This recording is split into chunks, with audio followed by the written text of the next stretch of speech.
first thing I want to ask you, Clay, why did you choose Union Station for your interview?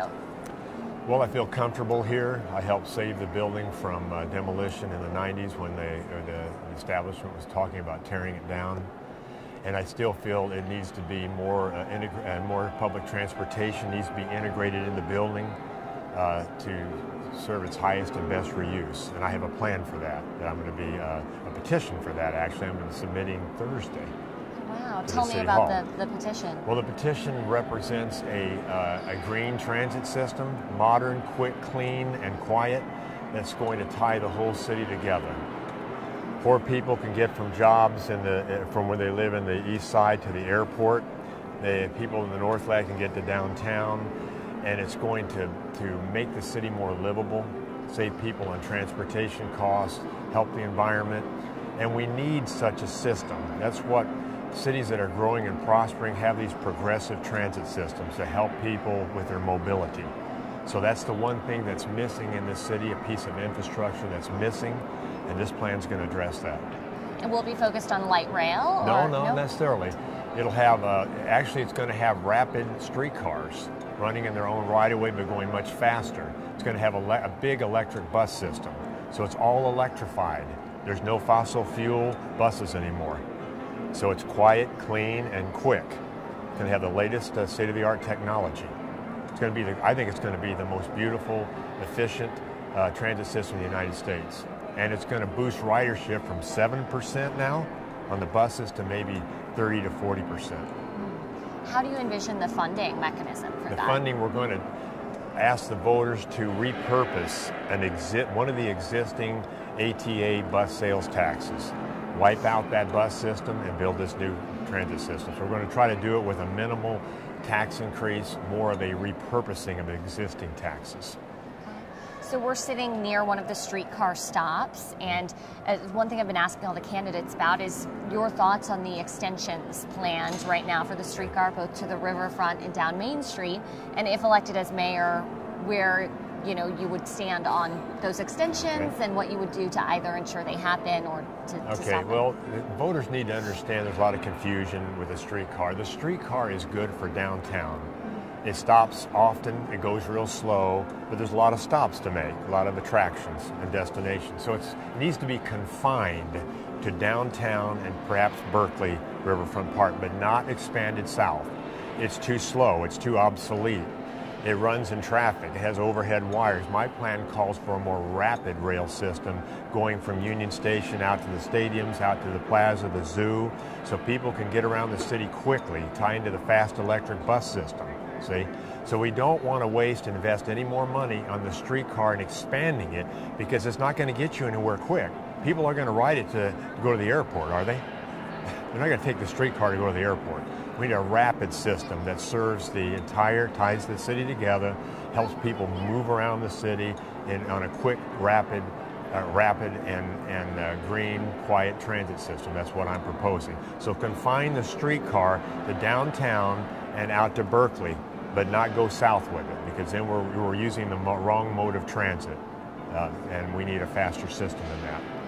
You brought up the airport, and I know that's a project that you've been critical of the process thus far. What have been some of your concerns watching the KCI process unfold? And as mayor, what would you do next to keep things on track on that project? Well, from the get-go, it was misrepresented to the voters. It was going to be $1 billion, now it's $1.6 billion. The voters were told there would be no taxpayer involvement. Now there's going to be taxpayer involvement. The voters were given a design, that design changed.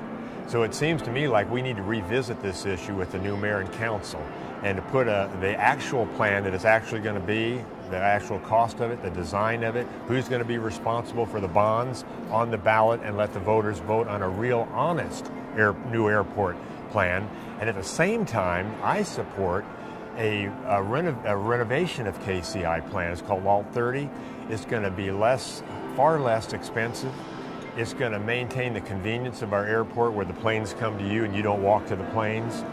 It's going to create new amenities, expand some space, so it's going to update it, but far less money. We maintain control of it, the city, and ownership of it. That's important, because right now it's a money-making airport, $45 million a year. So that's a significant amount of money that we make each year from that airport, and we're going to give it away to the airlines. And this is the most concerning factor about the airport. They're going to have to pay for it by issuing bonds, right, for 30 years. Well, the airlines aren't going to guarantee those bonds for the entire 30 years. So what happens if we all go green with climate change, we can't fly airplanes anymore, or the airline, Southwest Airlines, goes bankrupt? The city taxpayers are stuck with making those bond payments because there's a brand new airport that was financed, and now the airlines can't make the payments, and the city taxpayers are on the hook for it. That increases our city exposure, debt exposure. I'm not for that. So we need to revisit this airport, not lurch into this. I think Mayor Sly James and Jolie Justice are trying to rush it through so she can use it as a selling point for her mayoral campaign. That's wrong. It's not in the best interest of the people. So going back to, you mentioned the city not retaining control of the airport. So under the current plan, the airlines are still leasing from the city. So I just want to kind of revisit that with you.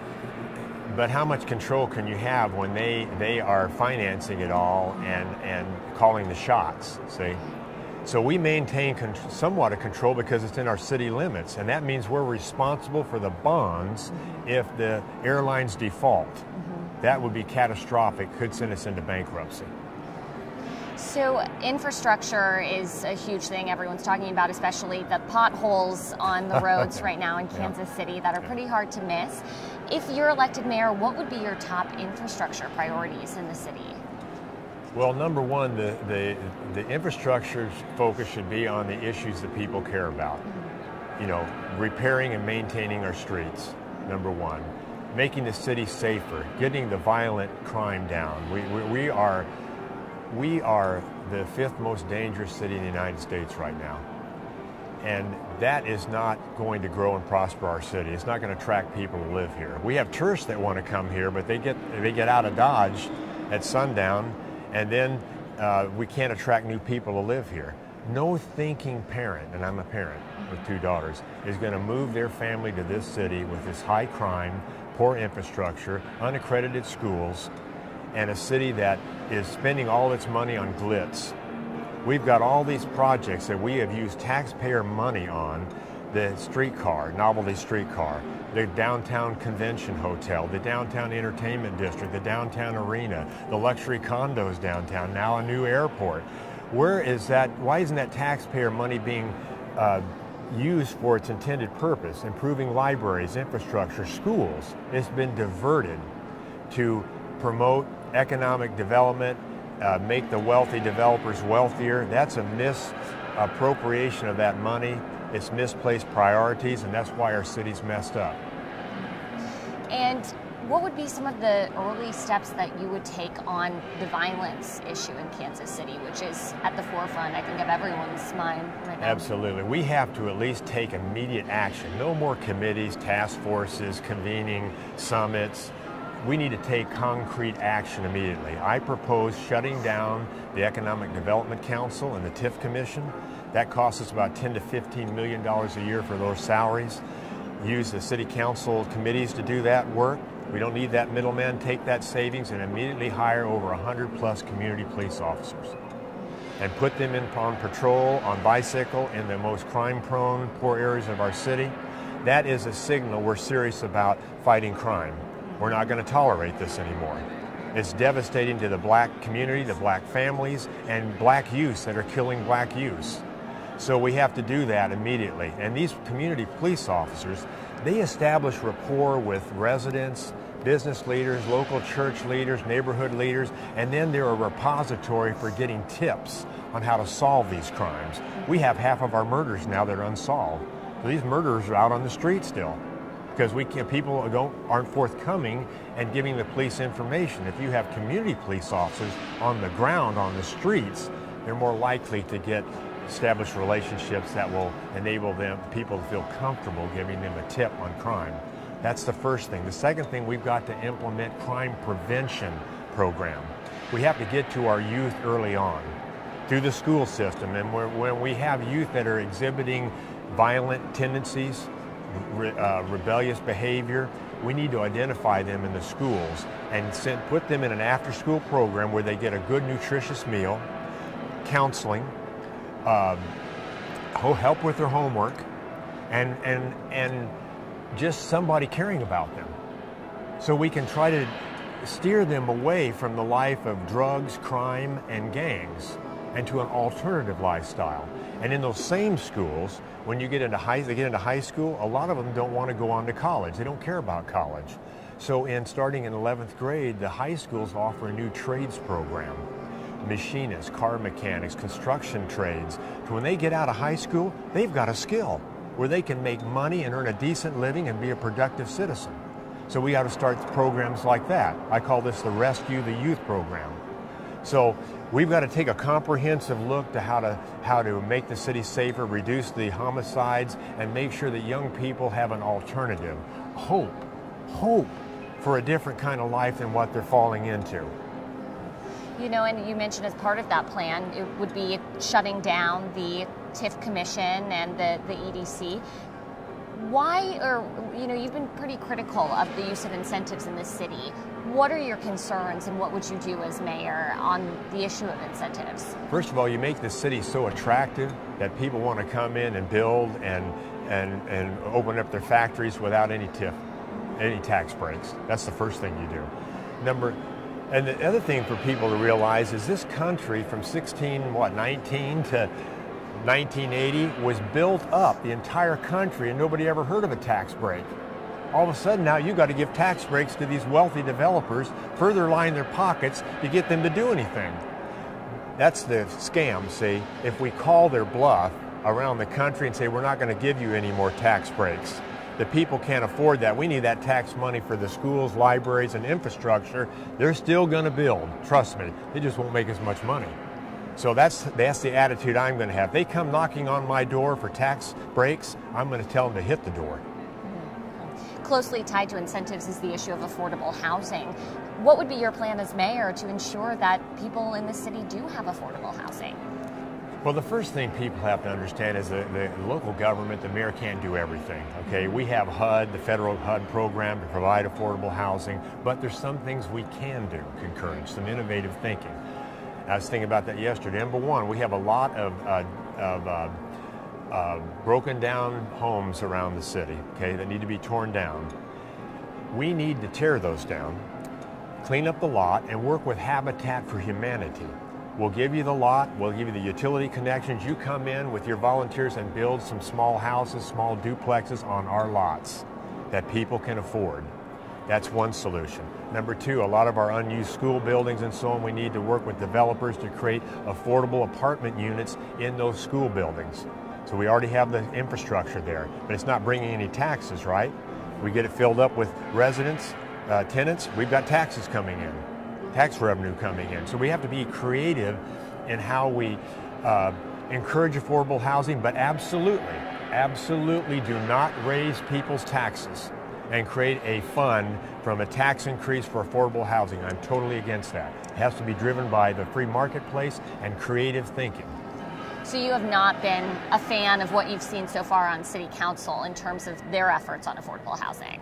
No, the City Council people running for mayor have the same tired old tax and spend solutions. Raise people's taxes to fix everything. And instead of coming up with creative ways to do it without raising people's taxes, because we are taxing the people to death here. And with the violent crime, high taxes, poor schools, people are leaving this city for Johnson County. We can't maintain the city. And this is the issue people have to understand. The bottom line, okay? We have 319 square miles of infrastructure. That's a constant, right? But we have not grown in population in 30 years. We're stuck at 475,000. We lost 125,000 in the previous 20 years to flight to Johnson County. That's a lot of tax base we've lost, right? The city doesn't have the money to maintain the streets, the potholes. They'd like to, but they don't have the funding. So what have they done? They've raised taxes. They've gone into more debt by borrowing money. We have to attract more people to this city to live. That broadens your tax base, you have more revenue, and then you can deal with your infrastructure and maintenance needs. I don't want to be a mayor up there with a shrinking pot of revenue to try to deal with all these problems. I want a growing pot of revenue to deal with our infrastructure, maintenance, and improving the city. And that's what I'm going to do with my innovative ideas and bold leadership. What do you think of the mayor's pre-K plan? That's another tax and spend plan. Tax the poor people, again, with a 3/8 cent sales tax. The schools are supposed to take care of that. And we need to make sure the schools do provide the proper funding for pre-K. I mean, I've had 2 daughters, and they both went to a pre-K, a very good pre-K. It's valuable. I understand the mayor's concern, but he doesn't need to tax the people when they're already taxed to death. Let the school system handle it. How do you think you would be a different mayor than Mayor Sly James? Oh, let me count the ways. I mean, I'd be like the new sheriff in town. I'm going to shake things up, obviously. And when the dust settles, you're going to have a government that people can trust. It's transparent, working for the people. You're going to have less violent crime. You're going to have sound infrastructure.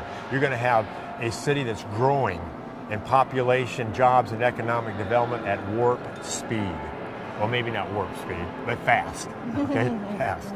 That's going to be the difference. See, I'm going to be a completely a mayor that's going to have a complete way of thinking of how to solve our problems. Not the same old tired, just raise people's taxes and tax them more and spend more. We've got to be creative in how we do this and efficient. And that's what I do. Engineers solve problems. That's what we were taught to do, solve problems. Now, I don't know a lot about crime, obviously. What I know about crime, you can put on the small end of nothing. But as the mayor, I have to learn about crime and policing and what our options are to reduce that and make the city safer, and as well as my own input and creative common sense ideas on how to do it. You're not a familiar face to people in Kansas City, but we haven't seen you at a lot of the forums, Right. Debates. Why is that? One of the things that's controversial about me is that I don't live here full time. I haven't for some time. I have a family obligation in Virginia and a job there. I have full custody of my daughter. So I haven't been able to move back here full time, but I've always been directly connected with trying to improve Kansas City for 30 years as a community activist without pay on my own dime. So I've demonstrated my loyalty and unwavering support for Kansas City. That's what's important. And of course, if I'm elected, I'll move back here full time, and Bedford will be my part-time residence. But most people don't move when they're applying for a job. They don't move till they get the job, right? So people have to understand that what's important, do I have the leadership skills, the integrity, and the vision to lead this city forward? That's what matters. Not where I'm from, where I'm living full-time right now, but can I get the job done? I not only can get the job done, I will get the job done if I'm elected mayor. Just going back into your kind of background, where did you grow up, Clay? California and Arkansas. Parents were very poor in the Depression, lived in the foothills of the Ozarks in Arkansas, taught a lot of strong value system. I'm spiritually oriented. The people my relatives were just the salt of the earth, hardworking, even though they were poor, they cared about their neighbors. So I learned to care about people. And I started applying my innovative ideas to how to solve these problems that have not been solved here. And what's happened, why we're messed up is we've put our priorities, we've misplaced our priorities and put them on these glitzy projects I mentioned earlier, and tax breaks for developers instead of into infrastructure and services that benefit the everyday citizens. We need to focus on people who live out their lives here in Kansas City, not the tourists and the developers, but the people that live here day in and day out. We haven't done that, see? That's why we have the violent crime. We've ignored the needs of the east side and the poverty there. We've ignored the infrastructure. We have deferred maintenance. We've been sinking all of our money into downtown economic development and glitz. And not taking care of our people. So I'm going to be a candidate for the people. Do you feel like even though you haven't been living here, you still know what those decisions should be and the right choices? Absolutely. I know the city like the back of my hand. I know all those dynamics. My parents are buried in the city limits of this city. Yeah. I doubt any other candidate's parents are buried in the city limits of this city. That ties me directly, personally, connection to this city, and making sure that I can improve it and make it a better place to live for people, and bring what I say is return to the people the city beautiful. That's what it was in the 30s. It was a thriving, vibrant city. Everybody rode the transit system. There were jobs. There was optimism. There was growth. We don't have that now. We're stagnant. We're not going anywhere. I want to make this city move forward and drive it towards a new heyday. I noticed that, it's an emotional topic for you, talking about your parents and your connection to the city. Why is that something that's emotional for you to talk about?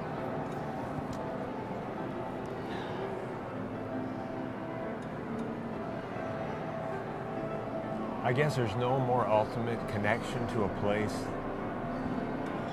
than where your loved ones are buried. Huh?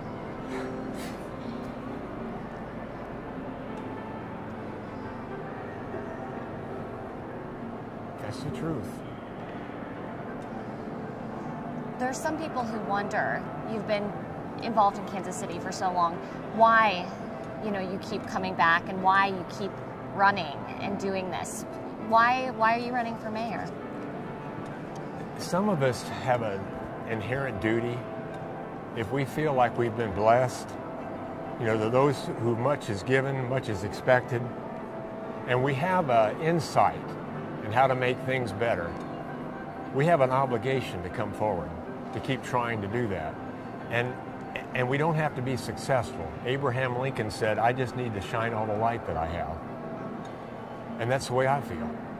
And that's why I keep trying to shine my light, that people will finally see it, understand what I'm trying to do, that I'm not just a crazy activist, I'm not just a narcissistic egomaniac that can't get enough attention, he keeps coming back. Sometimes you have to persevere with a point of view until the people understand it and get it.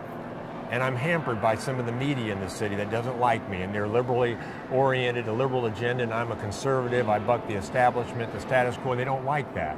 So they put me in a bad light often. They distort my message. They make me look like I'm dangerous. And the city put me on a watch list for people considered dangerous because they didn't like my political challenges to the city's leadership. That goes against what America stands for. We're a free country, free ideas. You challenge to get the better product, right? They punished me for trying to improve Kansas City by trying to make the people think Clay Chastain's going to blow up City Hall. They even put me under armed security guard when I was there with my 10-year-old daughter to harass me, intimidate me, discourage me from doing what I'm doing. That's the kind of forces I've been up against that people don't understand. In a field of 11 candidates, what do you think makes you stand out? Nobody has put in the time and effort to improving this city like I have, number one, without anything to gain, but just the satisfaction of helping. That's number one. I'm a conservative candidate. I'm anti-tax, pro-infrastructure, and clean up City Hall. Number three, I'm an engineer. I'm an electrical, mechanical engineer with a lot of varied experience in producing, designing, building, rebuilding. None of those candidates have that. They're mostly attorneys. Attorneys make the worst mayors, and some people say the worst partners in a relationship. I don't know. I'm not going to go there. But the point is that I'm different. They're all these candidates there's a sameness about them. Peas in a pod. They all kind of think the same. They're all going to probably carry on Sly's tax and spend policies. I'm the only one that's really different from that. And I'm out of town. I'm not with the establishment. I'm not connected to developers. I'm not taking any money. I'm running a grassroots campaign. I'm not taking any money from construction firms, wealthy attorneys, people with special interest who want to come to get a favor from the mayor when the mayor's elected, because they help get them elected, see? They can't come to me and ask for any favors because I didn't take any of their money. I'm running this strictly on ideas, a campaign based on ideas, not money. If you're not able to pull ahead after the primary, what's next for you? Well, I'm going to turn in this transit petition, right? And we'll try to get that on the ballot in June and see if the voters will approve that. And if I'm not the mayor, I hope I can work with the new mayor and council to help oversee it, the project, since I am an engineer, since I designed it, make sure it's done right. So that's what I'd hope to do. But I'm not going to run for political office anymore. Really? Right. Yeah. Why? Because at that point, I'm going to want to sit by the stream and drink a cold one. I'm near retirement age. Not so much that, just that I think that I feel like I'm going to get my message out this time, and if people don't embrace it, I have to accept that they're not digging my leadership and vision and so on. They want somebody that's more going to, work with the establishment and all the chamber and all that sort of thing, and they think I won't. Now I'll work with anybody that has an interest that represents the people's interest. I'll work with anybody because I don't know it all. I know some things. I'm super confident that I'll be a great mayor for this city. Super confident in my abilities to lead this city. But if people don't agree with that, then I'll accept it. And you have 2 daughters? I do. What do they think of you pursuing this?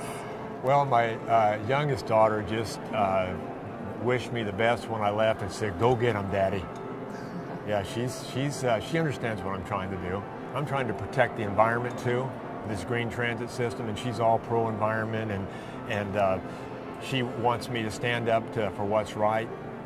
And she's very mature for her age and very much cares about everything. She's not into cell phones and into video. She picks up litter around our town, goes out and picks up trash and litter. So she's engaged like her daddy. And how old is she? So she's turned 13. 13, okay. Right, yeah. Wow. And so for how long did you live in Kansas City before moving for the job? 20 years in the inner city. Okay. About 2 miles from here. And I started picking up litter too and cleaning up lots and putting gardens in them. And then I graduated to Saving Union Station when I saw they were going to tear it down. I thought, we can't tear down that building. There's no way. That could be the living room of our community if it's restored and be an icon for our city. And that's what got me engaged in the political, being an activist. I had never even been involved in politics before. But when I got involved in that and I saw the pushback against me by the establishment that didn't want my interference, they were going to control everything. See, it's about control. That's what this is about. They know if I get in there, they're not going to control the government like they will with the other candidates. That's why they don't want me in as mayor. They can't control me. See, so it's about control. People need to understand that, and that my allegiance and loyalty is to the people and what's in their best interest, period. I'm curious, as someone who's watched the Kansas City political landscape for years, is there any one of your opponents who you are particularly concerned about, or someone who you think would be not a good mayor? Well, I told myself in this campaign that I was trying to focus, I told you earlier, on my ideas for fixing the city, not on trying to disparage my opponents or try to say why they would not be a good choice. Just look at what I'm proposing, compare it to what they're proposing. I have specific plans, a transit plan, a crime prevention plan. None of those candidates have that. I'm independent thinking. They can't control me. I'm for the people. I've demonstrated that over the years that I have my loyalty to improving this city. Just look at those facts, okay? But I'm not going to. I'll let them decide on their own about these other candidates. So I'm going to stick to that way of thinking and that mode of operandi for this campaign. What is it about Kansas City that keeps you coming back? You know, probably what it is that I feel it's an underdog. And I'm for the underdog. I always have been. And I feel like it's never met its potential. It has this great potential to be a great city, but it's lacked the leadership. The leadership doesn't know how to tap into that potential and to stimulate and encourage that potential to develop. They don't know how to do it, and I think I know how to do it. So I don't want to see anybody beaten down, not meet their full potential, including a city. And so I feel sorry for Kansas City and its people that they haven't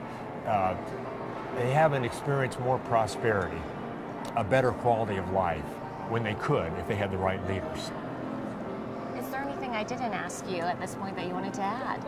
What my favorite color is. Yeah. No, we pretty much covered it. One thing that is everybody complains about is the lack of voter turnout in these elections.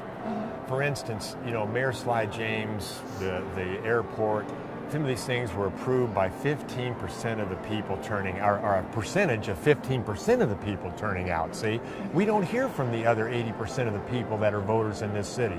We don't know what they think. They could all love Clay Chastain for all we know. See, we don't know. They need to come out and care about their city and its future, because that's what we're voting on is how is this city going to be improve or not improve your quality of life here. You should be concerned about that. You should be concerned about how your tax dollars are being spent, how you're being taxed to death. Why you should be concerned about the fact that 150 people were murdered in this city last year. You should be concerned about that and want to come out and vote for the candidate who you think will solve these problems. That's worth voting for. And not to mention it's your American right to do that. You are in a way, when you don't vote, you're basically just denigrating the memory of all the people that fought to make this country what it is, and safe and open and free. You're like saying, I don't care about their sacrifice when you don't vote. So I want the people to vote in this election. And when they vote, Clay Chastain's going to win this election.